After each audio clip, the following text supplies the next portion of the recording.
Hello friend, welcome to Rakul Pictures. मित्रों, F-35B की emergency landing, America Britain की बेचैनी, चीन और रूस की इस घटना पर पैनी नजर, पूरे विश्व के सैन्य गलियारों में स्टेल्थ तकनीक की चर्चा और भारत के एयर डिफेंस सिस्टम की तकनीकी क्षमता को आज हम लोग समझने का प्रयास करेंगे। मित्रों, यह घटना देखने में बहुत छोटी सी लगती है, किंतु इसने पूरे विश्व के सैन्य रणनीतिकारों के बीच भूचाल सा ला दिया है। अमेरिका और ब्रिटेन की नींद उड़ गई है। चिंता की लकीरें पेंटागन सहित अमेरिकी राष्ट्रपति डोनाल्ड ट्रंप के चेहरे पर स्पष्ट दिखाई पड़ रही है। मित्रों, 14 जून 2025 को केरल के तिरुवनंतपुरम अंतरराष्ट्रीय हवाई अड्डे पर ब्रिटिश रॉयल नेवी का फाइटर जेट F-35B, जिसे ब्रिटेन ने अमेरिका से खरीदा है, की इमरजेंसी लैंडिंग हुई।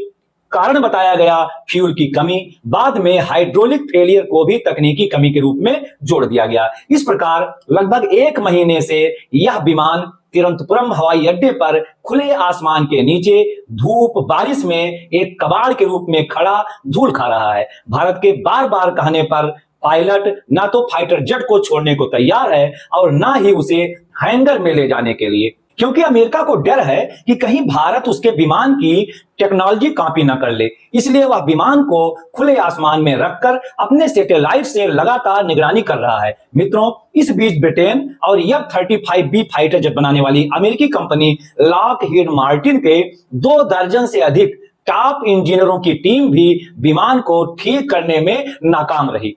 अंत में बार बार भारत के कहने के बाद अमेरिकी इंजीनियरों द्वारा यह फैसला लिया गया कि विमान को डिसमेंटल करके टुकड़ों टुकड़ों में C-17 ग्लोब मास्टर भार वाहन विमान से ब्रिटेन ले जाने के बजाय भारतीय सेना और DRDO के इंजीनियरों का सहयोग लेकर विमान को ठीक किया जाएगा। इस प्रकार भारतीय इंजीनियरों के 2 दिवसीय सहयोग से आज 35 दिन बाद F-35B पूर्णतः ठीक हो गया। उड़ान भरते हुए अपनी पूर्ण क्षमता से ब्रिटेन रवाना हो गया। अमेरिकी लॉकहीड मार्टिन कंपनी के इंजीनियरों और ब्रिटेन सरकार द्वारा बार बार भारतीय इंजीनियरों और भारतीय सरकार को धन्यवाद दिया गया। मित्रों, वास्तव में F-35B अमेरिका का सबसे शक्तिशाली एडवांस 5th जनरेशन का 100% स्टील्थ फाइटर जेट विमान है।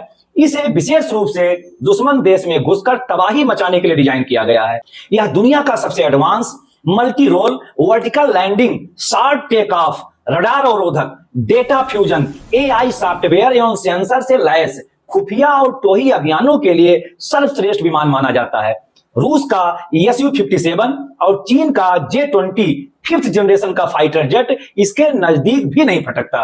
अमेरिका इसे उड़ता हुआ दुश्मन देश के लिए काल मानता है। मित्रों, यह दुनिया का सबसे महंगा 950 करोड़ रुपए का फाइटर जेट है, जिसे अमेरिका ने सिर्फ ब्रिटेन और नाटो सेना को ही दिया है। मित्रों, जिस F-35B फाइटर जेट को अमेरिका दुनिया का सबसे एडवांस और किसी भी शक्तिशाली रडार के पकड़ में न आने का गुमान करता था, उसे भारतीय एयर डिफेंस सिस्टम के IACCS अर्थात integrated air command in control system के उत्तम और अश्विन आदि रडारों ने भारतीय सीमा में प्रवेश करते ही ट्रैक कर लिया।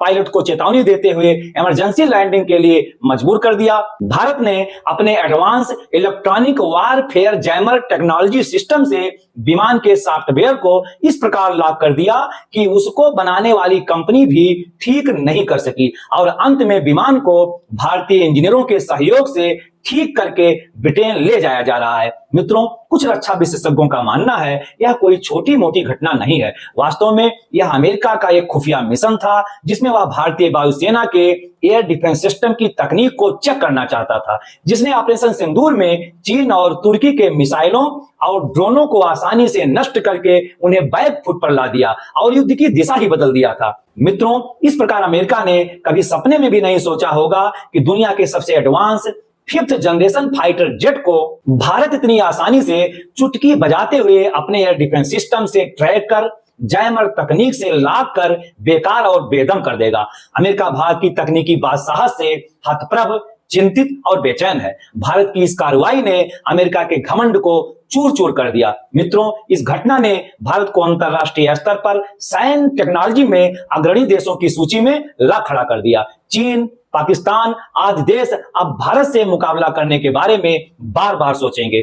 इस प्रकार मित्रों, हमारा अगला वीडियो आप लोगों को निरंतर मिलता रहे, इसलिए हमारे चैनल को लाइक, शेयर और सब्सक्राइब करते रहिए। Thank you.